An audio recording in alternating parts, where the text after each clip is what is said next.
como en prácticamente toda la cátedra, está a nivel nacional, porque para nosotros es difícil desarrollar la hacienda pública nacional. Directamente es imposible hablar de cómo está organizada la hacienda pública en las 22 provincias y en la Ciudad Autónoma de Buenos Aires, y ni hablar en los 2.500 municipios de la República Argentina, municipios y comunas. Sabiendo cómo está organizada la hacienda pública nacional, bueno, pueden ya saber cómo está organizada la hacienda pública provincial y municipal, más allá que tiene diferencias, que nosotros las vamos a ver a medida que vayamos desarrollando la cátedra, pero no podemos profundizar demasiado. Los vamos a tocar a los temas. Lo importante es que ustedes sepan cómo está organizada la hacienda pública a nivel nacional. Si tienen la responsabilidad de trabajar en alguna provincia, en cualquiera de las provincias, bueno, van a tener que estudiar cómo está organizada la hacienda pública en esa provincia. La forma va a ser muy similar a la nación. Pero, como ustedes saben, nosotros somos un país federal, por lo tanto las provincias son autónomas, por lo tanto las provincias dictan sus propias leyes, sus propias normas, entonces cada provincia tiene sus particularidades, que las van a tener que estudiar cuando ejerzan la profesión. Lo mismo pasa con los municipios. Nosotros tenemos municipios y comunas de la República Argentina, y cada una de los municipios, como tiene capacidad autónoma para tener sus propias normas, bueno, va dictando sus normas. Entonces, está bien, nosotros, incluso en algunos puntos del programa aparece Municipalidad de General Pueyrredón. En realidad no es así. Eso no lo estudien, no pierdan tiempo en estudiar la Municipalidad de General Pueyrredón, porque eso no se lo vamos a preguntar ni en el parcial ni en el final, pero sí tienen que saber cómo estaría organizada una hacienda municipal, digamos, ¿no? Que tiene distintas formas. Una cosa es el municipio de la costa, otra cosa es General Pueyrredón, obviamente otra cosa es La Plata, o un municipio de Gran Buenos Aires, o Rosario, por ejemplo, que hasta tiene un banco municipal de Rosario. Obviamente esa hacienda es muy diferente a cualquiera de estas haciendas que acabamos de decir, pero por ejemplo, para que ustedes se den una idea de la complejidad que tiene el tema, en la Municipalidad de General Pueyrredón hay escuelas públicas. Ustedes podrían ir a una escuela pública que depende del Estado municipal, que los sueldos los paga el Estado municipal, o sea, eso les marca la enorme diferencia que hay entre un municipio y otro. Algunos tienen empresas públicas, empresas del Estado, por ejemplo, Mar del Plata tiene, o sea, General Pueyrredón, tiene una empresa del Estado que funciona como tal, de acuerdo a las leyes de la empresa del Estado. Obviamente todos esos temas, por eso les digo, son tan complejos que en la cátedra es imposible desarrollarlos. Entonces, ¿qué es importante? Que ustedes entiendan los conceptos. Que ustedes entiendan los conceptos. Si ustedes entienden los conceptos, ya está. Después tendrán que, cuando ejerzan la profesión en el sector público, sea nacional, sea provincial, sea municipal, sea en la administración central, en los entes descentralizados, en las empresas del Estado, bueno, tendrán que estudiar específicamente para ese organismo del Estado cuáles son las normas, cuáles son los temas vigentes. Bueno, los puntos que vamos a ir desarrollando son los puntos 2, 3, 4 y 5 de la unidad 1, es decir, la idea es que ustedes tengan claro qué es una hacienda pública, cuáles son sus características, cómo se clasifica, como les decía, que entiendan lo que es el sector público nacional, cómo está organizado el Estado en la Argentina, cuáles son los organismos de control, por arriba la contabilidad gubernamental. No se preocupen por este tema porque después hay una unidad específica dentro del programa de estudio donde vamos a hablar de la contabilidad pública. El sector provincial y municipal lo vemos medio por arriba, no nos podemos detener demasiado.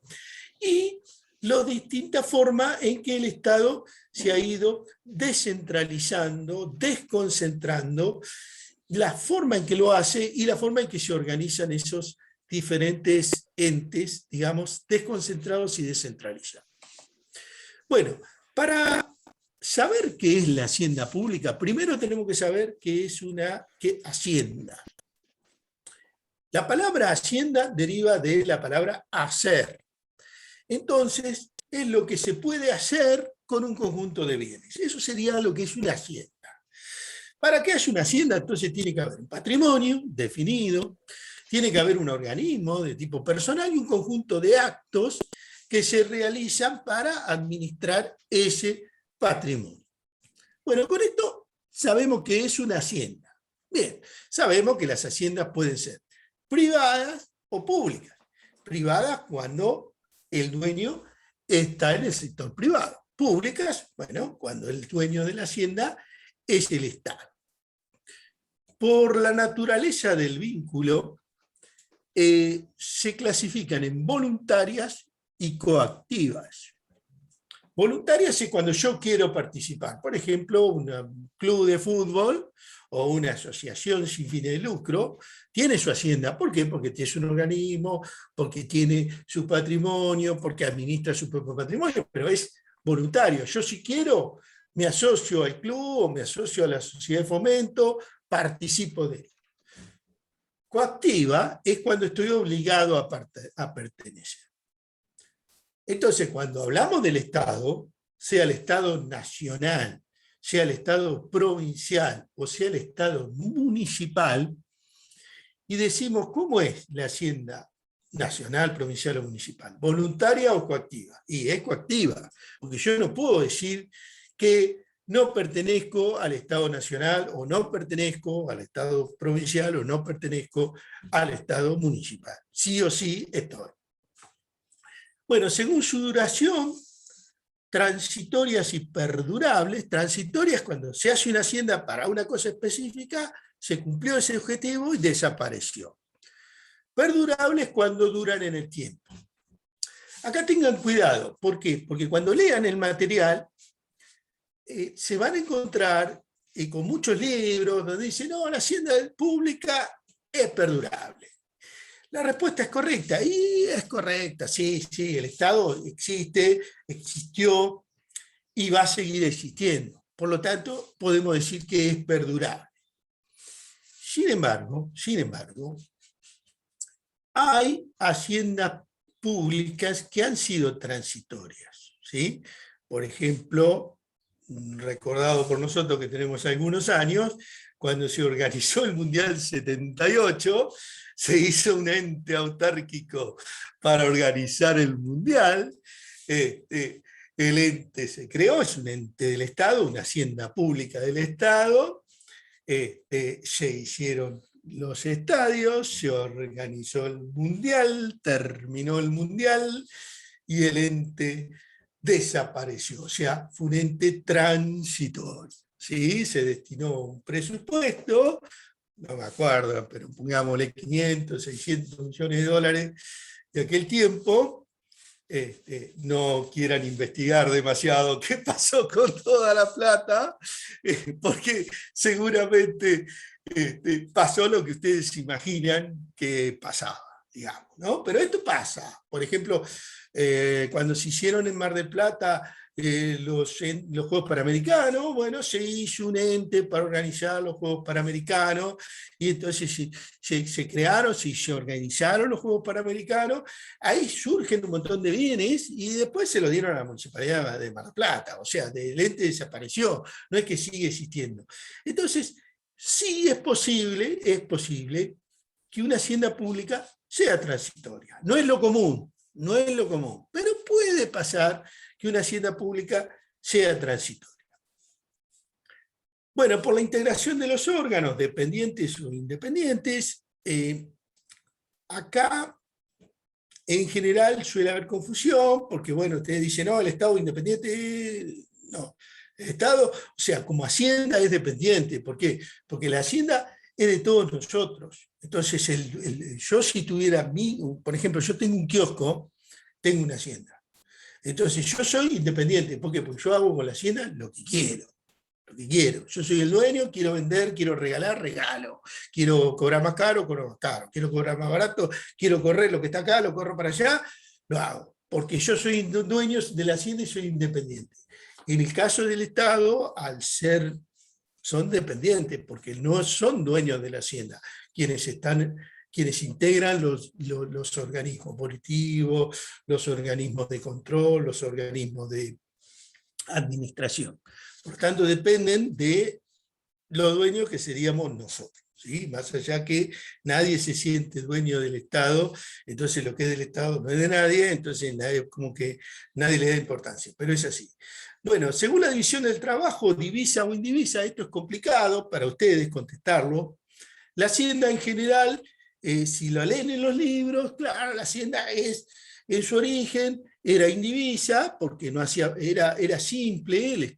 Acá tenemos que hablar de historia, el Estado liberal, que lo único que se ocupaba de cosas básicas, entonces la hacienda era indivisa. A medida que el sector público se fue haciendo más complejo, tema que ustedes ya saben, imposible manejar todo en forma centralizada, entonces la hacienda pública dejó de ser indivisa para pasar a ser divisa, dividirse. Entonces aparecieron un montón de cosas que ustedes lo han estudiado en historia, se creó YPF, o sea, una empresa del Estado, se van creando distintos entes, entonces la hacienda pública se fue dividiendo. Eso significa hacienda divisa. De ahí que nuevamente los libros, ¿qué van a encontrar? Me preguntan, ¿cómo es la hacienda pública? Es divisa. Incluso si buscan en internet, van a decir, ¿cómo es la hacienda pública? Es divisa. Pero yo le dije, ojo, esto no es tan así. Si ustedes analizan la hacienda pública del municipio de La Costa, por ejemplo, es indivisa. ¿Por qué? Porque solamente existe la administración central. No se dividió. No se dividió. Si analizamos la hacienda pública de, por ejemplo, General Pueyrredón, Mar del Plata, sí es divisa. ¿Por qué? Porque ha ido generando entes descentralizados, y como yo les decía, por ejemplo, tiene una empresa que es la proveedora del servicio de agua, y bueno, en el municipio de La Costa el servicio de agua es privado, ¿no? O sea, no lo da la municipalidad, no lo da la hacienda pública. Entonces, puede ser que sea divisa o indivisa, pero en general, vuelvo a insistir, en el material de estudio, en general aparece como que es divisa, y explica todo este proceso del Estado que se va haciendo cada vez más complejo, que lógicamente no se puede manejar todo en forma centralizada y se puede dividir. Un consejo, si en algún momento están al frente de la hacienda, por ejemplo, el municipio de La Costa, o de otro municipio, se van a Dolores, la hacienda como es indivisa. Se van a la municipalidad de Pinamar, como es la hacienda, indivisa. Se van a la municipalidad de Villa Gesell, como es la hacienda, indivisa. Se van a la municipalidad de Lavalle, como es la hacienda, indivisa. Y usted dice, yo estudié los libros que conviene hacer hacienda divisa, porque cada vez es más complejo, entonces tenemos que descentralizar, tenemos que crear entes descentralizados, de esa forma vamos a trabajar mejor. Piénselo 2 veces, piénselo 2 veces. Por algo la hacienda es indivisa. Piénselo 2 veces. No digo imposible que se transforme en divisa, pero piénselo 2 veces, porque puede ser peor el remedio que la enfermedad. Y por algo la hacienda es indivisa. Sí. Yo pertenezco al partido de General Lavalle y siempre se busca la descentralización, por ejemplo, porque vio que pertenece Paraje Pavón y Chacras a la municipalidad de Lavalle. Y siempre se pide la descentralización. Pero bueno, yo por eso Claro. escucho. Ahora vamos a ver más adelante, Nahuel, lo que es la descentralización. Entonces, una cosa es la descentralización y otra cosa es cuando dividimos la hacienda. Entonces vos decís, yo tengo la Municipalidad General Lavalle, tiene una hacienda central. Perfecto, bien, tiene una hacienda central.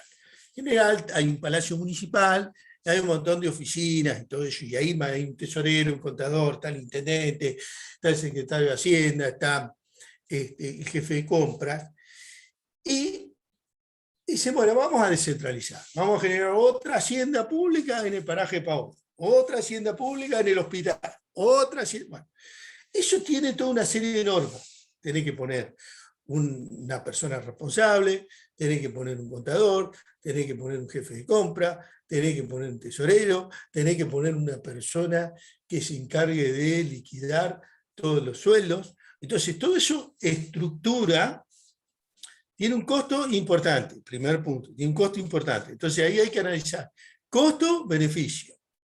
Segundo, esas entidades, esas haciendas, nuevas haciendas, son monstruos que empiezan a caminar y empiezan a gastar y empiezan a tomar decisiones y vos empezás a perder el control de los fondos. ¿Se entiende lo que estoy diciendo? Y en muchos casos es mucho peor la división de la hacienda, ¿sí?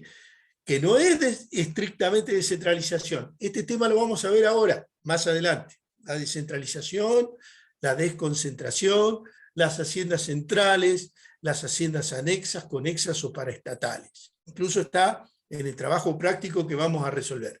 Pero todavía no me quiero adelantar en el tema para no confundirlo. Ahora, en un ratito lo encaramos al tema. Una consulta. ¿Puede Sí, ser que sí. esto de diviso o indiviso se dé más que nada cuando son municipios grandes o cuando tienen demasiada hacienda para manejar, más que por ahí en municipios chicos como los nuestros? Sí, en general, el Estado Nacional tiene hacienda dividida. Sí. Todas las provincias tienen haciendas divisas, lo mismo que la Ciudad Autónoma de Buenos Aires. Después, los municipios depende.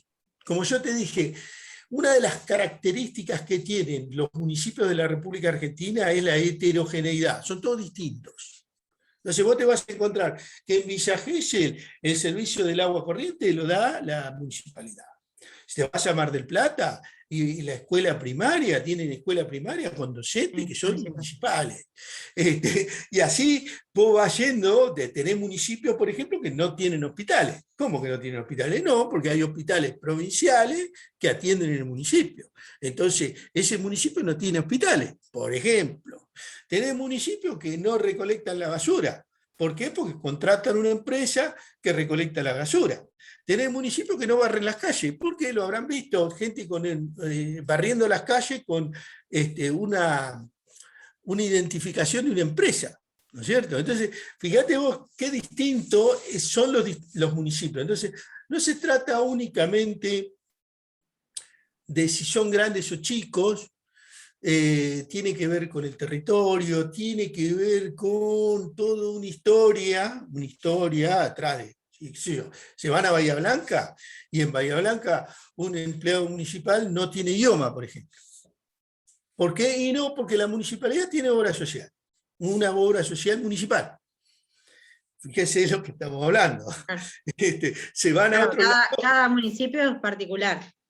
En cada municipio podemos encontrar situaciones diversas. Muy diferente todo, y esto tiene mucho que ver con este tema de la hacienda divisa.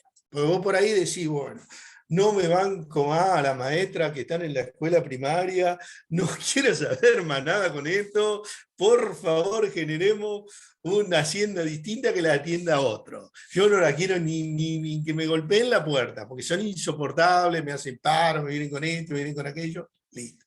De chapa me retan, ¿viste? Como si fueran como las maestras retan a los chicos, a donde vienen y me retan a mí. Entonces vos decís, sacate esto de encima, generar una hacienda aparte y ya está.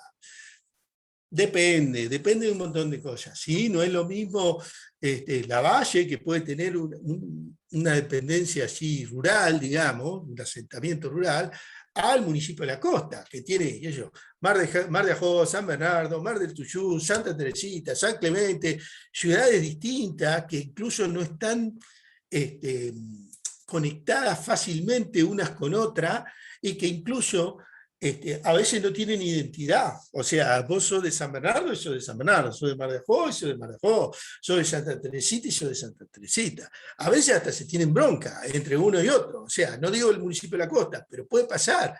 Entonces, por ahí vos decís, bueno, me conviene ir generando haciendas distintas en distintos lugares, ¿sí? Es relativo, es un tema a analizar. Por eso les dije, analícenlo. Después, bueno, la hacienda por su finalidad puede ser erogativa o productiva. Erogativa, ya se dan cuenta, gasto, general el Estado, y por eso les digo que cuídense cuando generan esos entes, porque está lindo, generamos ente municipal del turismo, entonces gasta edificio, gasta luz, gasta secretaria, o sea, un montón de gastos que hay que ver si esos gastos después le sirven a la comunidad, ¿no? Hay que pensar. Y las productivas son las que producen bienes y servicios. Por ejemplo, no sé, YPF produce petróleo. Entonces, eso sería un ejemplo de una hacienda productiva, ¿sí? Obviamente, en el Estado podemos tener haciendas exclusivamente erogativas, otras que son productivas y otras que son erogativas y productivas, las dos cosas, y por lo tanto son complejas, ¿sí? Bueno, esa sería la clasificación de hacienda pública. Yendo al concepto de hacienda pública, podemos definir como la coordinación de personas, bienes a nivel económico, ¿no? Establecidos por los habitantes que están en un determinado territorio con el fin de satisfacer necesidades de orden colectivo o común de los individuos que no se pueden atender aisladamente. Eso sería un concepto de lo que sería hacienda pública. Una de las grandes diferencias que van a encontrar entre la hacienda pública y la hacienda privada es que en la hacienda pública lo que tenemos y que tenemos un gobierno. Esto no lo va a tener, obviamente, una hacienda privada, ¿sí? Bueno, la hacienda pública, digamos, la podemos, cuando empezamos a meternos en el concepto, y son los temas que ustedes tienen que entender, digamos, para entender lo que va a ser la temática de esta cátedra, podemos tener en cuenta tres cuestiones diferentes, que lo vamos a estudiar a lo largo de la cátedra. Uno, todos los recursos que tiene que conseguir el Estado, las distintas entidades públicas, para cumplir sus actividades y proyectos. Así que ese es un tema muy importante. ¿Cuáles son los recursos que se van a obtener? Por el otro lado, un conjunto de entidades que van a gestionar todos esos ingresos que recibe el Estado.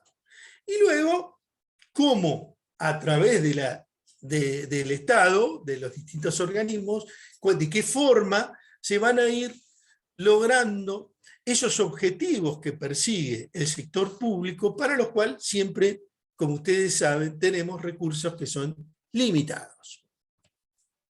Así que en ese aspecto podríamos decir que la hacienda pública tiene tres fases.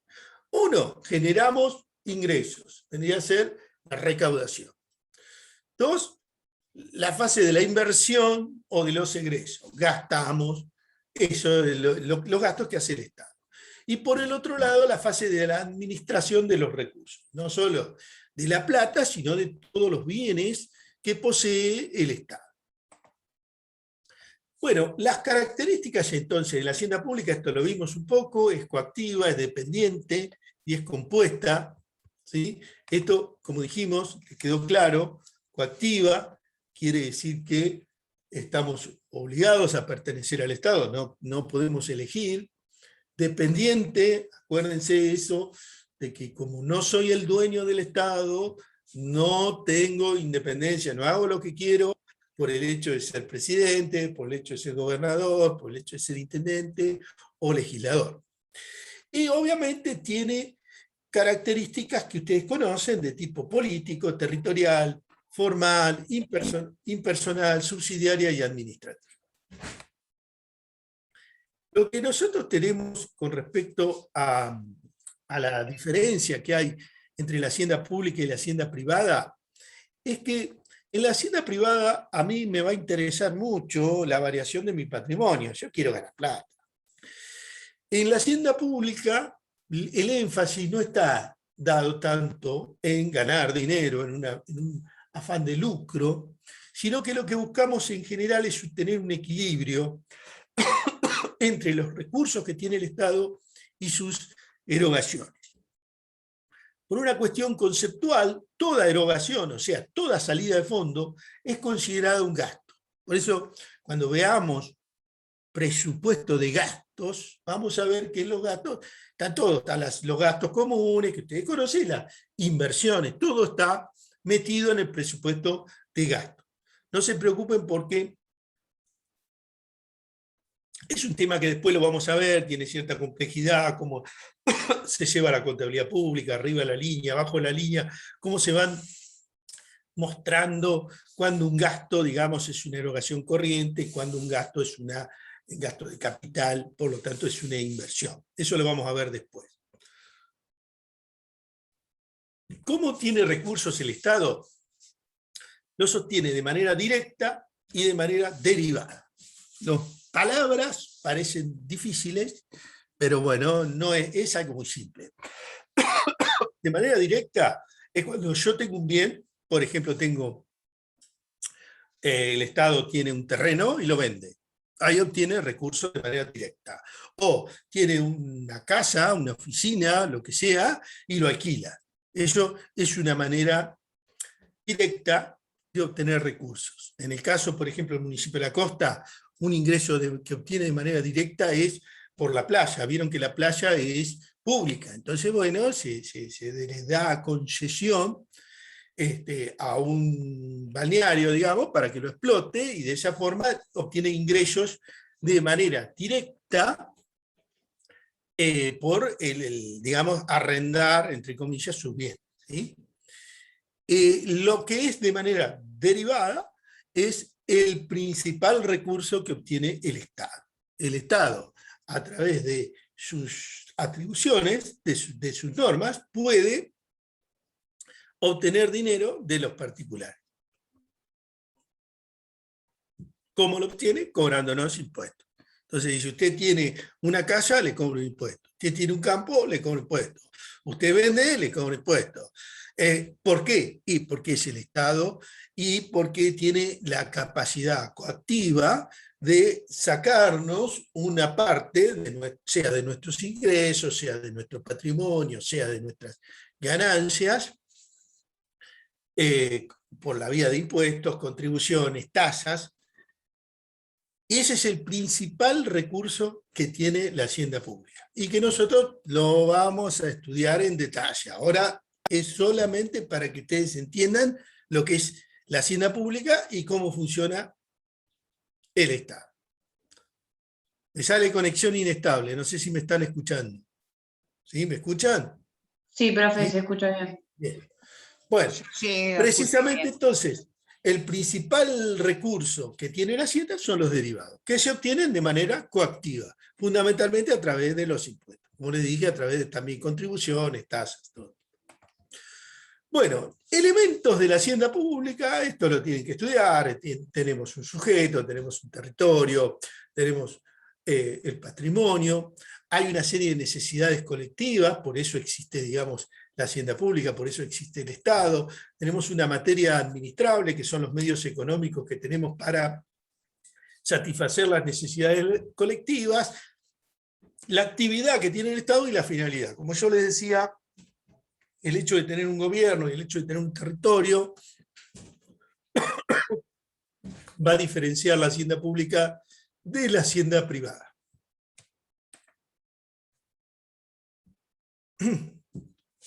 Bueno, ¿qué es la contabilidad gubernamental? La contabilidad gubernamental, acuérdense de esto, es muy importante, forma parte del sistema de administración financiera. Nosotros vamos a estudiar en una parte muy significativa de toda la cátedra la ley 24.156, que precisamente es la ley de administración financiera, que rige para el sector público nacional. una parte de esa ley es la contabilidad pública o la contabilidad gubernamental, pues uno de los sistemas. Entonces hay otro tipo de sistemas que hay. ¿Y para qué está la contabilidad gubernamental? Bueno, es para dar información de tipo económica, de tipo patrimonial, que nos van a dar datos útiles que van a servir ¿para qué? Para tomar decisiones. ¿Quiénes toman decisiones? Bueno, todos los organismos, los funcionarios que tienen una misión encomendada.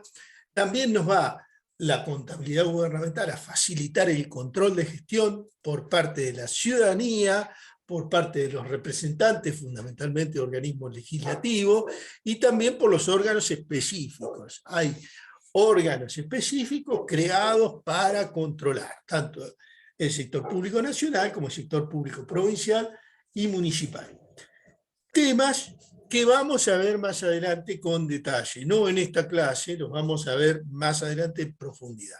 Simplemente sepan que una de las funciones, digamos, claves que tiene la contabilidad es precisamente facilitar el control. Bueno, entonces, como decíamos, la hacienda pública es dependiente. Entonces, si yo estoy al frente de la hacienda pública, sea a nivel nacional, sea a nivel provincial o municipal, no puedo hacer lo que quiera, no tengo independencia. Tengo que trabajar de manera dependiente. Entonces, como soy un administrador que trabaja de manera dependiente, me establecen procedimientos y me establecen límites para establecer la responsabilidad de los organizadores, que lo van a ejecutar de acuerdo al órgano volitivo. Ahí aparecen algunas palabras que a ustedes les llamará la atención. Hablamos de administradores, en general poder administrador, acuérdense de esas palabras, poder administrador, habla de órgano volitivo, bueno, parecen palabras raras, pero bueno, en general, órgano volitivo es el que expresa la voluntad, ¿quién la va a expresar? En general, el poder legislativo, a través de las leyes, sean del Congreso Nacional a nivel nacional, sea de la legislatura en la provincia, sea del Consejo Deliberante a nivel local. Y acuérdense, poder administrador, lo vamos a ver ahora en una placa, no necesariamente, no es sinónimo, poder administrador, no es sinónimo de poder ejecutivo. ¿Sí? Hay una pequeña diferencia. Les digo esto porque lo van a ver en internet, lo van a ver en los diarios, lo van a ver en la televisión, lo van a escuchar por la radio. Entonces va a decir, el que administra es el presidente, el que administra es el gobernador, el que administra es el intendente. Nosotros acá estamos en un ámbito académico, estamos en una universidad y tenemos que hablar en términos, les diría, precisos. Entonces, poder administrador. Una parte muy significativa, casi el 90% de todos los recursos, los bienes, los administra sí, el presidente, los administra el gobernador y los administra el intendente. Pero hay una parte de los recursos públicos que son administrados por el Congreso, que maneja su propio presupuesto, la legislatura, que maneja su propio presupuesto, Consejo Deliberante, que maneja su propio presupuesto. Entonces, ahí ven que no es lo mismo poder administrador que poder ejecutivo. Entonces, si ustedes, tanto en el parcial como en el final, empiezan a usar estos términos, bueno, poder administrador, órgano volitivo, parece que saben, por ahí no saben nada, pero bueno, parece que saben. Ya los escuchamos decir, este leyó. Probablemente sabe. Después puede no saber nada, pero bueno, por lo menos dice poder administrador, órgano volitivo, y bueno, sí, leyó evidentemente, o me escuchó a mí por lo menos en la clase. Le decía, bueno, la contabilidad gubernamental trata sobre lo que vendría a ser la administración financiera, y les decía, nosotros vamos a estudiar la ley 24.156, que es la ley de administración financiera que rige para el sector público nacional o el Estado nacional. La provincia tiene su propia ley de administración financiera, la ley 13.767, la provincia de Buenos Aires. Todas las provincias y la ciudad autónoma de Buenos Aires tienen su propia ley. Ustedes me dirán, tengo que estudiar la ley 13.767, no la estudie, no la estudie, porque no tiene sentido. ¿Por qué? Porque la ley 13.767 está copiada de la ley 24.156. Obviamente está adaptada a la provincia de Buenos Aires y cada jurisdicción la adaptó. Nosotros, ¿qué le vamos a tomar? La 24.156. Y por eso siempre vamos a hablar de, en general, el sector público nacional, ¿sí? Más allá que en algún momento les vamos a hablar de la provincia y tienen que saber algunas cosas de la provincia y tienen que saber también los municipios de la provincia de Buenos Aires que tienen lo que se llama el decreto 2980/00, más conocido como RAFAM, que vendría a ser lo de administración financiera, que viene a ser una copia también de la ley 24.156, pero es distinto, bastante distinto, porque tiene en cuenta las particularidades de los municipios. Lo vamos a ver, obviamente lo vamos a ver, pero ustedes me dirán, tengo que estudiar el decreto de 1980, un libro así, no lo tienen que estudiar. Sí tienen que conocer con más o menos cómo funcionan los municipios de la provincia de Buenos Aires. ¿Sí? Ese tema, hay material teórico, está ahí, lo tienen que conocer.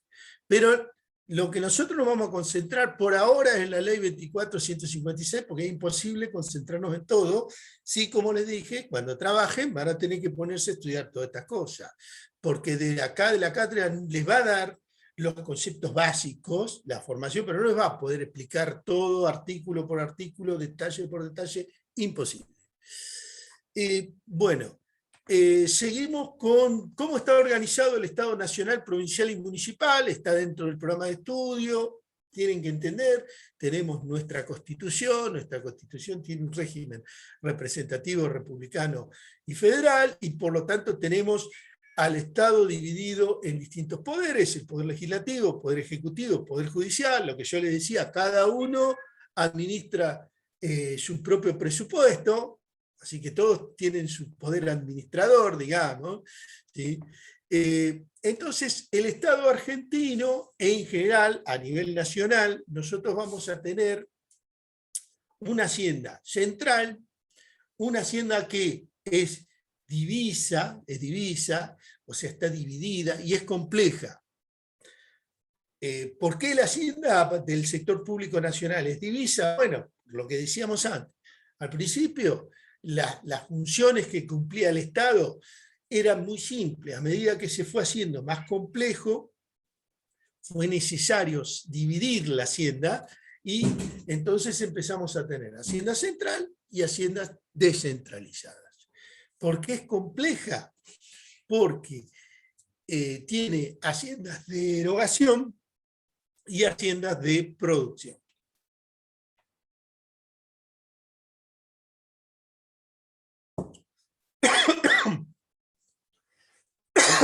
Bueno, ¿alguna duda de este tema? No, ¿no? Esto ya lo hablamos, supongo que lo entendieron. Bueno, con respecto a la organización del Estado Nacional, entonces vamos a tener lo que se llaman órganos máximos. Acuérdense de esto. Órganos máximos dentro de la administración central. El Poder Ejecutivo, que es el órgano directivo; el Poder Legislativo, que es un órgano volitivo, es el que expresa la voluntad; y el Poder Judicial, que es el moderador, el que controla y el que sanciona por mal desempeño. Como decíamos, y vamos a estudiar el tema, de que la hacienda pública se organiza de manera centralizada, por un lado, pero también con una descentralización. Esa descentralización puede ser política, administrativa y burocrática. Y ahí se distribuyen distintas funciones, responsabilidades y procedimientos. Claro, cuando hablamos de descentralización política, para ustedes es muy fácil. A nivel político estamos hablando de la nación, el sector público nacional. Las provincias son todas las distintas provincias que, como sabemos por la Constitución, las provincias son autónomas, y los municipios que También, de acuerdo a la Constitución, son autónomos, digamos. Si le preguntamos a los municipios qué son, y son autónomos de acuerdo al artículo 5 y 123 de la Constitución Nacional. Hasta ahí lo decimos y después vamos a profundizar el tema, que no lo vamos a profundizar, nos vamos a encontrar con que la autonomía en la provincia de Buenos Aires de los municipios es muy limitada, muy limitada. Pero es un tema complejo que excede a las posibilidades que da la cátedra de hablar de ese tema, ¿sí? En principio digan, los municipios son autónomos, según lo dice la Constitución Nacional, artículos 5 y 123, ya está.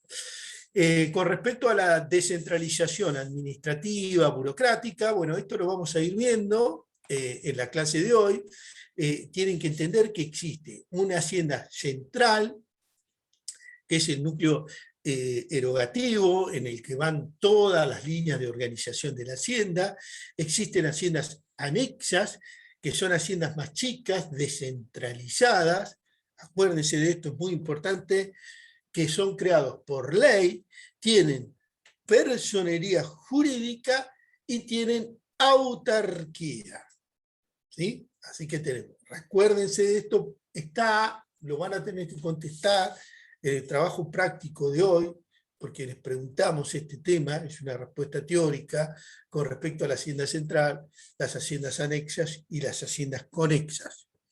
Es un tema que puede salir en el parcial, puede salir en el final, y lo tienen que tener claro, y se pueden confundir. Entonces, acuérdense, la hacienda central, bueno, es el núcleo negativo central, estaríamos en este caso, si están hablando del municipio, están pensando en el intendente, están pensando en el tesorero general, están pensando en... Bueno, en el caso de la hacienda central de nación, estamos pensando en el Poder Ejecutivo Nacional, en el presidente, en los ministros, y es una hacienda fundamentalmente erogativa. Y después empiezan a haber haciendas menores, anexas. Entonces, para hacer una hacienda anexa, acuérdense de esto, tiene que tener ley, tienen que tener personería jurídica. Ustedes saben lo que es una personería jurídica. Y tienen que tener autarquía. Hay una pequeña diferencia entre la autarquía y la autonomía, ¿sí? Cuando decimos las provincias son autónomas y los municipios son autónomos, ¿por qué son autónomos? Lo mismo que el Estado Nacional, es autónomo. ¿Por qué? Porque dictan sus propias leyes, porque eligen a sus propios administradores o gobiernos, ¿sí? Entonces eso es lo que les da autonomía, ¿sí? El Estado Nacional tiene soberanía, que es un concepto un poquito distinto, pero digamos, una hacienda anexa no es autónoma, es autárquica. ¿Por qué es autárquica? Bueno, porque depende de un poder superior. Entonces, hoy existe una hacienda anexa. Yo les di el ejemplo cuando empezamos. El ente autárquico organizador del Campeonato Mundial 1978. Listo. Se hizo el ente autárquico. ¿Quién lo hizo? Bueno, lo hizo el gobierno central. El gobierno central dice, se terminó y se terminó. Es decir, hay una autoridad superior que puede decir, vos existís y vos no existís. Directamente te disuelve. Eso es posible, y esa es una diferencia, como lo ven, entre la autonomía y la autarquía. La otra, obviamente, eligen sus propios representantes. ¿Quién elige a los entes autárquicos, a las autoridades? Y una autoridad superior, por ejemplo, el presidente de la República, ¿sí? Y la autarquía nos da, sí, ciertas posibilidades. Por ejemplo, administrar nuestros propios recursos, liquidar nuestros propios sueldos, tomar personal si necesitamos personal, o echar personal, o dejar cesante personal. Por eso son autárquicos, o sea, tienen una cierta autarquía, tienen esas atribuciones y facultades. Bueno, con respecto a las haciendas conexas, que también las van a encontrar como haciendas paraestatales, es bastante confuso y lo tienen que entender. Fíjense que dice, pertenecen a particulares, pero tienen interés para la colectividad, es decir, son paraestatales. Es de loco, ¿no? Porque estamos hablando de hacienda pública y de repente decimos, esto es privado. Sí, es privado. Es de loco, pero es así. Entonces, estas haciendas conexas, conocidas también como paraestatales, son haciendas privadas que, es decir, particulares, pero que por un interés colectivo importante, que se considera importante para la colectividad, son consideradas haciendas públicas, ¿sí? Por ejemplo, por dar un ejemplo, el Colegio de Médicos es una hacienda paraestatal. ¿Por qué? Porque si vos el día de mañana sos médico, tenés que aportar a la caja de médicos, obligatoriamente. ¿Por qué? Porque es una hacienda conexa o paraestatal. Estás obligado. ¿Por qué? Bueno, porque se los creó por ley se les dio la atribución para que controlen a ver si los médicos son médicos o no son médicos. Y entonces, como eso se considera que tiene un interés para toda la colectividad, pasa a ser una hacienda conexa o paraestatal. Lo mismo que la caja de, por ejemplo, contadores. Si ustedes cuando se reciban de contador van a tener que aportar a la caja de contadores, no es que pueden elegir, tienen que pagar sí o sí, es coactiva, como ven, no es que quieren, si quieren lo hacen y si quieren no, porque estarían autorizados para ejercer la profesión. Y eso entonces sería una hacienda conexa, ¿sí? Acuérdense, la palabra para, porque decimos para estatal. La palabra para significa no. O sea, si decimos para estatal, quiere decir que no estatal. ¿Sí? Es lo mismo que ustedes vieron que dicen un paramédico. ¿Sí? ¿Qué es un paramédico? No es médico. ¿Sí? Es radiólogo, qué sé yo, cualquier cosa, pero no es médico. Entonces, por eso dice personal paramédico. En este caso digo para estatal, no estatal. ¿Sí? Lo vamos a ver un poquito porque el sistema genera a veces confusión y es confuso, pero bueno, es así. Bueno, la hacienda central, como dijimos, es una hacienda de consumo o erogación, obtiene recursos, fundamentalmente la mayoría de esos recursos son obtenidos de manera coactiva para satisfacer necesidades colectivas. La autoridad máxima está dada por el Poder Ejecutivo y realiza una serie de actividades en general administrativas. La hacienda central en general es así, erogativa, de consumo y hace en general tareas administrativas. Las principales características son las que acabamos de decir. Como decíamos, a medida que la hacienda se va haciendo más compleja, esa hacienda central se va descentralizando. Esa descentralización puede ser administrativa, puede ser institucional. Siempre el poder central nos va a estar vigilando, nos va a estar controlando. Esas haciendas anexas que se crean, como vimos, pueden ser estatales o pueden ser no estatales, ¿sí?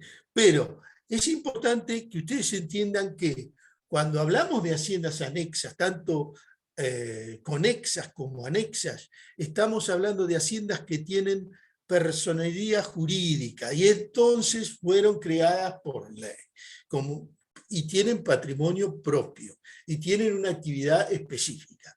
Como les decía, una hacienda anexa es autárquica. Así como la crean por ley, el mismo poder que me generó la creación de esa hacienda anexa o conexa por ley, puede sacar otra ley diciendo se terminó y desaparece esta hacienda anexa o conexa. Por eso son autárquicas, no son autónomas, ¿sí? Bueno, además de hacer una descentralización administrativa y legal con personería jurídica, también existe lo que se llama la desconcentración o descentralización burocrática. Entonces, no es lo mismo la descentralización que la desconcentración. En la descentralización nosotros estamos generando una hacienda anexa o conexa, otra hacienda, con personería jurídica propia, con su patrimonio propio, con autarquía. La desconcentración es una cuestión burocráticas siguen, digamos, perteneciendo a un poder central, siguen teniendo un vínculo jerárquico, pero se les dan una serie de atribuciones y competencias a los órganos inferiores. Acá es donde entra lo que comentaba Nahuel al principio, de Lavalle. Entonces, una cosa es descentralizar y generar haciendas anexas en, por ejemplo, un paraje rural, y otra cosa es desconcentrar. Son dos cosas distintas.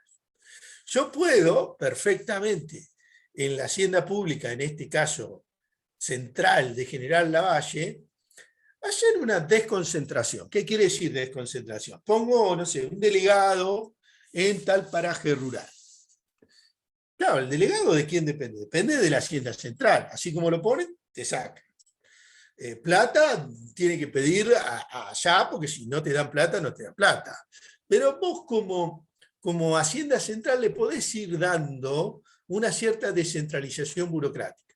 Le podés, no sé, dar máquinas, camiones, para que él se mueva, trabaje, vaya resolviendo problemas. Le podés poner una cuadrilla para que vaya y, no sé, arregle una calle o arregle las luces que están quemadas. Le vas dando una desconcentración o descentralización burocrática y le vas dando atribuciones. No es que cada vez que pasa algo tiene que llamar a la hacienda central, a hablar con el intendente o quien sea, cambiamos el foco o no cambiamos el foco, arreglamos el pozo o no arreglamos el pozo. Entonces estás haciendo una desconcentración o una descentralización. Tengan cuidado, chicos, sobre todo si están en una hacienda, digamos, pública, en un puesto de responsabilidad, con este tema de desconcentrar y descentralizar, que claramente es una administración mucho más eficiente, porque estamos cerca de la gente y por lo tanto los temas se resuelven rápidamente. Entonces, si se quemó el foco y tenemos una persona que está ahí cerquita, vamos en bicicleta, le decimos se quemó el foco, va, lo cambia, tema resuelto. Es mucho más eficiente que todo eso va a trámites burocráticos, tienen que ir, ver, pedir autorización, ver si le dan la plata, no le dan la plata. Entonces, cuidado con decir, vamos a descentralizar, y en vez de descentralizar, desparramar. O sea, hay una diferencia entre lo que es descentralización y lo que es desparramar. Entonces nosotros decimos, no, vamos a descentralizar. Entonces ponemos una oficina en un lado, otra oficina en otro lado, otra oficina en otro lado, otra oficina en otro lado. Claro, a nosotros viene bárbaro, porque ahora tenemos lugar, podemos tomar café tranquilo, puedo tener una secretaria con su oficina propia, todo bárbaro. ¿Estamos trabajando mejor? Nosotros. Ustedes van a hacer un trámite, no sé, van a sacar el carnet de conducir, dice, bueno, va a tal lugar, bueno, hicieron un trámite, ahora vaya para allá. 10 cuadras para el otro lado, a la otra oficina, a hacer el trámite. Terminaron el trámite, a otro lugar, 20 cuadras para allá, hacen un tour por toda la ciudad, hasta que terminaron de hacer el trámite. Eso es desparramar. O sea, la descentralización es para facilitarle las cosas a la gente, para brindar un mejor servicio a la población. Si yo descentralizo, la persona tiene que resolver todos los problemas ahí, no mandar una oficina. Por eso le dije, diferencia entre descentralizar y desparramar. Son dos cosas distintas, ¿sí? Bueno, entonces tenemos distintos tipos de descentralización. Acá estamos hablando de hacer las cosas bien, no de hacer las cosas mal. Una mínimamente burocrática, una mínima desconcentración, una normal, que le damos autarquía, y una máxima, que le damos autonomía plena. ¿sí? Por ejemplo, bueno, ustedes no lo vivieron, pero antes Tierra del Fuego era un territorio nacional. La Ciudad Autónoma de Buenos Aires era territorio nacional. Después se decidió que Tierra del Fuego sea una provincia y que la Ciudad de Buenos Aires pase a ser autónoma. Se les dio autonomía. Eso pasó, bueno, no hace tanto para nosotros, para ustedes obviamente ni nacidos eran, ¿sí? Pero si ven algún libro viejo, por ahí de geografía, se van a encontrar con que, claro, es muy diferente el plano de la República Argentina a lo que es hoy, o a lo que ustedes estudiaron en la escuela. Bueno, por el alcance de la competencia puede ser territorial o institucional, y por el ente descentralizado, estatal o no estatal, que ya lo vimos con las haciendas anexas o conexas. Entonces, en la descentralización burocrática, acuérdense, no le estamos dando personería jurídica propia a ese ente. En cambio, cuando es institucional, sí hay una ley por la cual el Poder Legislativo crea ese ente, por lo tanto le da autarquía administrativa, tienen personería jurídica. En la descentralización burocrática no tienen autarquía administrativa, no tienen personería jurídica propia, sin embargo se le da algunas atribuciones como para que puedan resolver algunas cuestiones. En la descentralización institucional tienen un patrimonio propio, tienen recursos propios. En la descentralización burocrática hay una sumisión total hacia el poder administrador. Sus facultades, así como se las dieron, se las sacan cuando quieren y como quieren, y están obviamente sujetos a decisiones deliberadas que pueda tomar el Poder Ejecutivo de acuerdo a su necesidad y conveniencia. De manera simple lo resuelven a este tema. Existen organismos desconcentrados. Además de organismos, entonces, descentralizados, existen organismos desconcentrados. Así que, tanto en el parcial como en el final, presten atención cuando hacemos la pregunta. Entonces, si les preguntamos por un organismo descentralizado, tienen que contestar lo que está a la derecha, la descentralización institucional.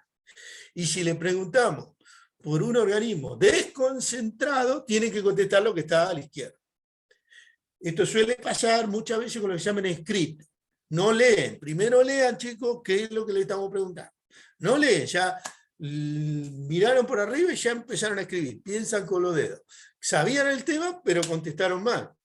Entonces, presten atención a qué le estamos preguntando, porque ahí las palabras son parecidas. Desconcentrado, descentralizado, pero son distintos.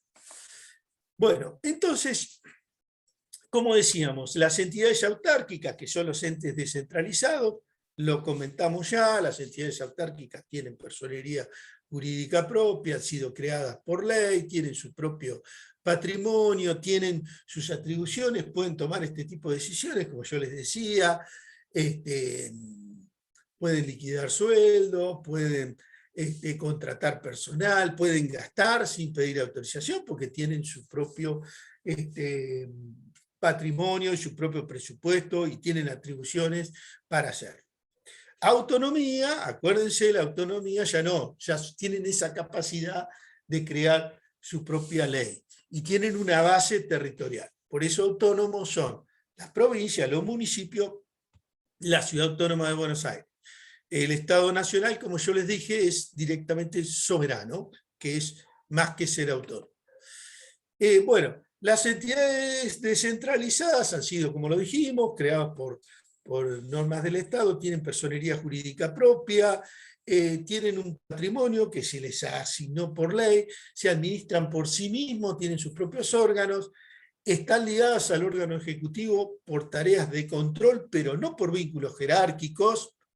Esto es bastante teórico, o sea, si ustedes el día de mañana están en un ente descentralizado y quieren hacer algo el cual el Ejecutivo no está de acuerdo, lo pueden hacer y lo pueden hacer. Ahora, al otro día cuando van, seguramente se van a encontrar con que han sido destituidos, ¿no? Porque así como lo nombraron, por un órgano superior ejecutivo, nombraron a otro y ya está. O sea, eso de que de que podemos hacer lo que queremos es bastante relativo, ¿sí? Bueno, tienen su propio patrimonio, tienen su propia ley digamos, de funcionamiento. Bueno, ¿cómo está organizado el sector público argentino? Esto también está preguntado en el ejercicio práctico. Esto se lo podemos preguntar en el parcial, en el examen final, se pueden confundir, porque es confuso esto, es confuso. Bueno, como dijimos, a nivel teórico estamos hablando a nivel conceptual. El sector público argentino, por la Constitución, digamos, tiene 3 niveles, digamos, sector público nacional, sector público provincial y sector público municipal. Si nos ponemos a hilar fino y vamos a la Constitución de 1994, la reforma, y empezamos a estudiar la teoría y los constitucionalistas, se van a encontrar con que según los constitucionalistas existen 4 niveles: el sector público nacional, el sector público provincial, el sector público municipal, y la Ciudad Autónoma de Buenos Aires, que como que es otra cosa. Pero bueno, para fines prácticos, no nos metemos en ese tema, consideremos a la Ciudad Autónoma de Buenos Aires como si fuera una provincia y ya está. No es un tema, digamos, es un tema académico, ¿sí? No es un tema importante desde lo que es el estudio de la hacienda pública. Bueno, sí tenemos un sector público nacional, que tiene un sector público nacional financiero y un sector público nacional no financiero. Esto obviamente rige para el sector público provincial financiero, no financiero. Cuando hablamos del sector público provincial financiero, ¿a quién nos referimos? Al Banco de la Provincia de Buenos Aires.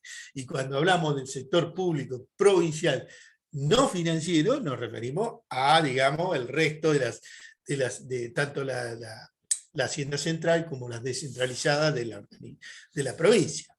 Y a nivel municipal lo mismo, tendríamos un sector público municipal financiero, sector público municipal no financiero.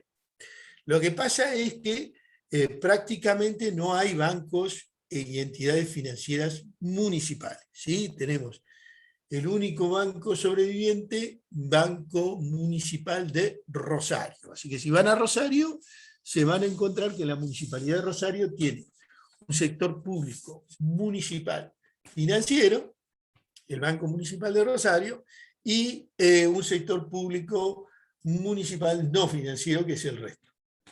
Consulta, profesor. Sí. Entonces, del sector público nacional financiero, ¿cuál sería? ¿El Banco Central o el Banco Nación? Sí, todo. El Banco Nación, el Banco Central, y hay otras entidades financieras que dependen del sector público nacional. ¿Sí? Bien. Es correcta tu respuesta. Sí, les digo, porque a medida que vayan leyendo material teórico, entramos en problema con las palabras. La palabra financiero tiene 2, digamos, acepciones, por así decirlo. Financiero, vinculado a los bancos, a la actividad financiera bancaria, y la parte financiera referida a la administración financiera, a la administración de las finanzas públicas, donde el Estado tiene recursos financieros y los invierte para satisfacer necesidades colectivas. Entonces, en ese juego de palabras se pueden confundir, ¿sí? Porque precisamente muchas veces se habla de la Ley Nacional de Administración Financiera, y entonces ahí la palabra financiera las puede confundir, ¿sí? Conceptualmente, tengan claro esto: sector público nacional financiero, sector público nacional no financiero, sector público provincial financiero, sector público provincial no financiero. Y cuando hablamos de financiero, hablamos de los bancos, las actividades financieras bancarias. Entonces, el sector público nacional no financiero, tenemos la administración central, las empresas públicas no financieras, los fondos fiduciarios, bueno, las universidades nacionales, que tienen una característica especial por la Ley de Autonomía Universitaria, y otra serie de entes, ¿sí? Y esa administración nacional tenemos la administración central, tenemos los organismos descentralizados y las instituciones de seguridad social, bueno, que sería, por ejemplo, el PAMI. Ahora bien, esto es conceptual, entiendo que lo comprenden. Ahora, lo de las haciendas paraestatales, creo que ya lo entendieron, no me voy a detener en esto, la diferencia entre haciendas anexas y no conexas. Ahora, fíjense que esto puede pasar, en esta imagen acá, hay un asterisco donde dice, sobre la base del artículo 8 de la ley 24.156. Entonces, resulta que tenemos un sector público nacional que está definido en el artículo 8 de la ley 24.156. Entonces, ustedes tienen que estudiar ese artículo. Y en ese artículo se habla de cómo se define a lo que es el sector público nacional. Y en esa definición, se van a encontrar con esta respuesta, que es distinta que la respuesta anterior. ¿Sí? Así que ahí se pueden confundir. Entonces, si nosotros le estamos preguntando, ¿cómo está dividido el sector público, nacional, provincial o municipal, desde el punto de vista conceptual, tienen que contestar lo que dije yo antes. Si le estamos preguntando, ¿cómo está constituido el sector público nacional, de acuerdo a la ley 24.156 o la ley de administración financiera y control del sector público? Tienen que contestar artículo 8. Y ahí tienen que hablar de esto: administración pública nacional, administración central descentralizada, los distintos organismos descentralizados, las universidades, institutos de seguridad social, otros entes públicos, y las empresas públicas, empresas del Estado, sociedad del Estado, sociedades anónimas, sociedad de economía mixta, empresas en liquidación, otras organizaciones empresariales, empresas interestaduales y los fondos fiduciarios. ¿Sí? Bueno, a ver, de los fondos fiduciarios, no sé si vale la pena explicárselos, pero en general es una cosa que se organiza del Estado. En general se arma un fideicomiso. El fideicomiso, por ejemplo, vamos a suponer, para ayudar a los pequeños productores. Tenemos un problema, los pequeños productores o los pequeños comerciantes no pueden acceder a un crédito. ¿Por qué? Porque no tienen garantía. Bueno, como no tienen garantía, no se les puede dar crédito. Entonces se dice, bueno, vamos a hacer un fideicomiso para que ese fideicomiso sea la garantía. Entonces vos, como pequeño productor, vas, pedís un préstamo. ¿Cuál es tu garantía? El fideicomiso, o sea, los fondos fiduciarios te dan el crédito. Si no pagás, el fondo fiduciario paga por vos. De esa manera se resuelve. ¿De dónde sale la plata? De los fondos fiduciarios. Bueno, en general pone la gran mayoría de la guita, la pone el Estado, como se imaginarán ustedes, pero también puede haber, y en general es así, privado. O sea, yo, por ejemplo, como pequeño productor, pongo plata al fondo fiduciario. ¿Y para qué me sirve? Para que el fondo fiduciario me sirva de garantía a mí para pedir préstamo. Le doy un ejemplo de lo que es un fondo fiduciario. ¿Sí? Es otra organización jurídica y por eso está hablado así.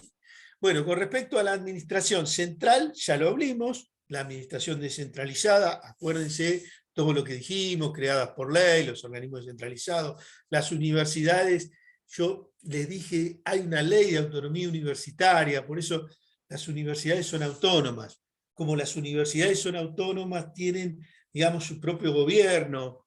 Vieron que tienen gobierno tripartito. Bueno, no nos vamos a poner a hablar de las universidades, no tiene sentido, no hace a la cuestión de la cátedra. Y las instituciones de seguridad social, bueno, por ejemplo, yo les dije el PAMI, bueno, otro tipo de entes públicos, hay un montón.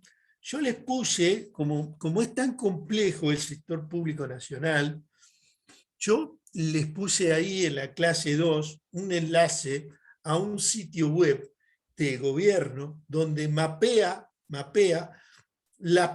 el sector público nacional. Y ahí está, cómo se llama, qué tipo de organismo es, si es un organismo desconcentrado, si es un organismo descentralizado, si es una institución de seguridad social, si es una empresa del Estado, si es una sociedad del Estado, si es una sociedad anónima, una sociedad de economía mixta. Son todos temas que en teoría ustedes lo estudiaron cuando vieron sociedades comerciales. Nosotros no nos podemos meter a hablar de todo eso, pero sí les digo, métanse en la página, vean la complejidad que tiene el sector público nacional y les puedo asegurar que faltan. Aún así, en la página oficial de la Nación, faltan. Si se ponen a buscar, hay más todavía. ¿Sí? Empresas interestaduales, por ejemplo, se hace un puente entre, no sé, Argentina y Uruguay, entonces se hace una empresa de Argentina y de Uruguay. Entonces también es otra empresa interestadual. Hay distintas formas de organización que tiene el Estado, no nos vamos a detener demasiado en eso. Pero bueno, ustedes tienen que saberla, por lo menos traten de acordársela a la mayoría, ¿sí? Empresas en liquidación, no quieran averiguar qué son empresas en liquidación. ¿Sí? Si yo les hablo de, no sé, Entel, ustedes ni saben de qué estamos hablando, o de Segba, son empresas públicas que, digamos, antes los teléfonos eran del Estado, y bueno, entonces viene alguien y dice, ya no existe más Entel. Bueno, esto es como los tres mosqueteros, ¿no? Los muertos que vos matáis gozan de muy buena salud. Se cuenta que sigue existiendo en liquidación, Entel en liquidación, gente cobrando sueldo, gente gastando plata, siguen estando, pasaron 10 años, 20 años, 30 años, siguen estando. Sí, es una cosa de loco. Bueno, según el artículo 9, esto es una pregunta que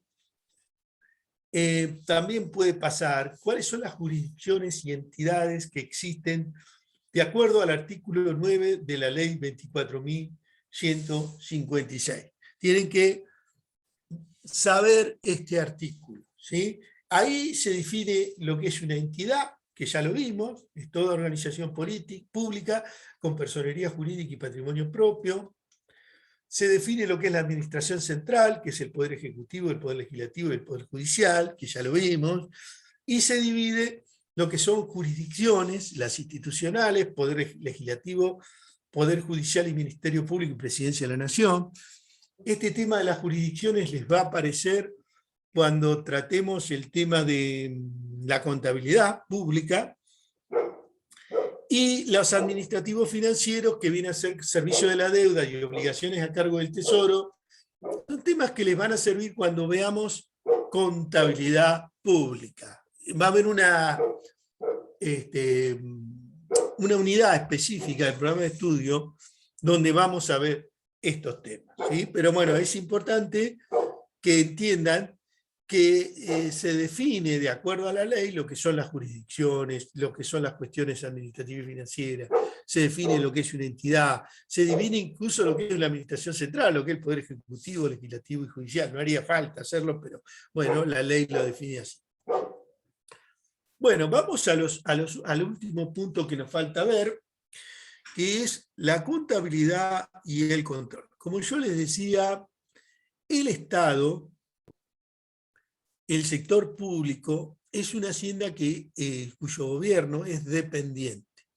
Como estamos administrando fondos que no son propios, no podemos hacer cualquier cosa. Entonces empieza a haber distintos procedimientos que son obligatorios, distintas leyes y distintos organismos de control. En particular, bueno, usted sabe, la contabilidad cumple una función muy importante, no solo de registro, no solo de brindar información, sino también de controlar. Así que hay un régimen contable que es gubernamental, que está dado, por ejemplo, por la ley 24.156, una serie de principios de contabilidad del sector público, y el organismo encargado va a ser la Contaduría General de la Nación. Ustedes pueden ser contadores generales de la Nación, pero además pueden trabajar para la Contaduría General de la Nación, porque no es que hay un contador, sino que hay un montón de contadores generales, pero además pueden ser contadores generales de distintas entidades anexas y empresas públicas, tanto de nación como de provincia, donde no solo hay un contador general, sino que hay un montón, un equipo de contadores trabajando. Y existen distintos sistemas de control.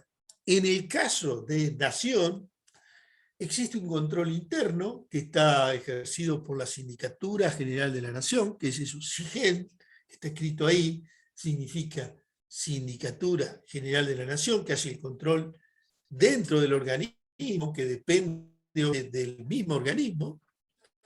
Ustedes pueden ser síndicos de la Nación, porque para ser síndico hay que ser contador público, pero además pueden trabajar dentro de cada... No es que se imaginan que los síndicos de la Nación no pueden controlar todo, controlar una parte, digamos, o manejan un equipo de profesionales que están trabajando en las distintas dependencias del Estado. Entonces ustedes pueden trabajar en esa cuestión. Y también hay un control externo, que es la Auditoría General de la Nación, AGN, que ya depende del Congreso de la Nación. Todo esto está en la ley 24.156, pero lo más importante para ustedes es que esto está dentro de las unidades del programa de estudio, que lo vamos a ver más adelante. Simplemente acá, entiendan, hay un régimen de control, está a cargo de la Sindicatura General de la Nación, que es un control interno, y un control externo, que es la Auditoría General de la Nación. Es importante que entiendan que esto es sector público nacional. Cuando vamos a la provincia de Buenos Aires, nos vamos a encontrar que la provincia de Buenos Aires no tiene Sindicatura General de la Nación, de la provincia, y no tiene auditoría, tiene lo que se llama el Tribunal de Cuentas. Entonces, el sistema de control es distinto en la provincia de Buenos Aires, y es distinto en los municipios también. Los municipios no tienen sindicatura, y no tienen auditoría, y con control del Tribunal de Cuentas. Como les decía, no todas las provincias son iguales. La gran mayoría de las provincias tienen tribunales de cuentas como tiene la provincia de Buenos Aires. Pero, por ejemplo, Salta no, tiene una auditoría. Y la Ciudad Autónoma de Buenos Aires tiene una auditoría también.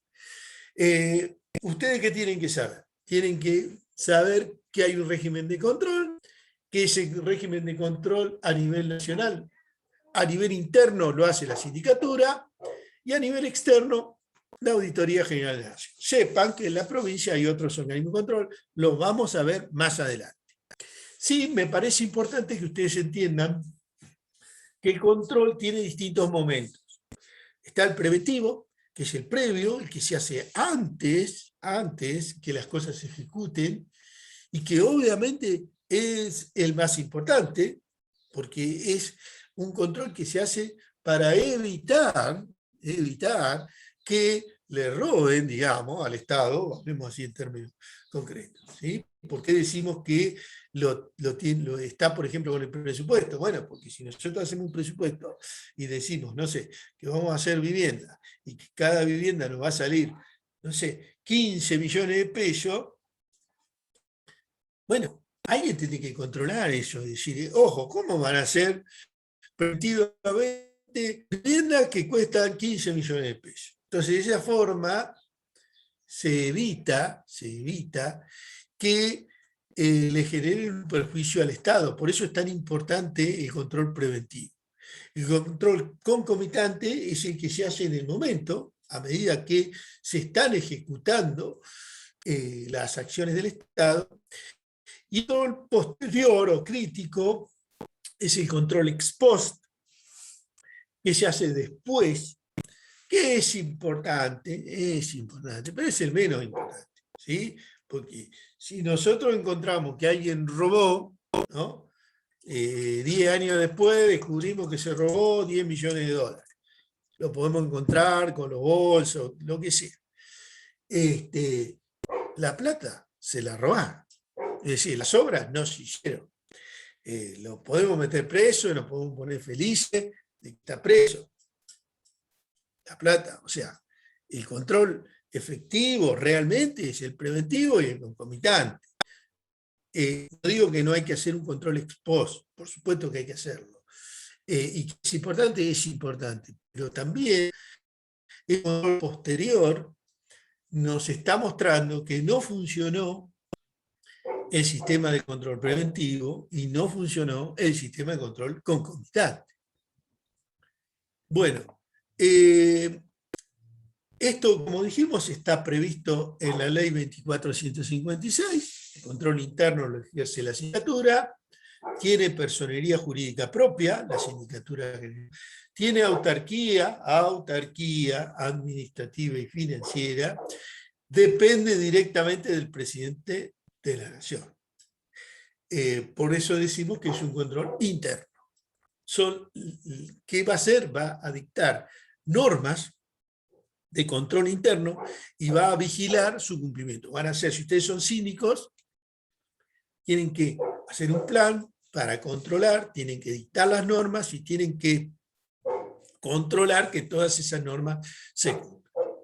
La Auditoría General de la Nación, que también ustedes pueden ser auditores generales de la Nación, cuenta con personería jurídica propia, tiene independencia funcional y financiera, depende del Congreso de la Nación, por eso es control externo, pero su control es posterior. Hace un control de la gestión presupuestaria, económica, financiera, patrimonial, legal y hace un dictamen sobre los estados contables financieros. Bueno, chicos, con esto estoy terminando.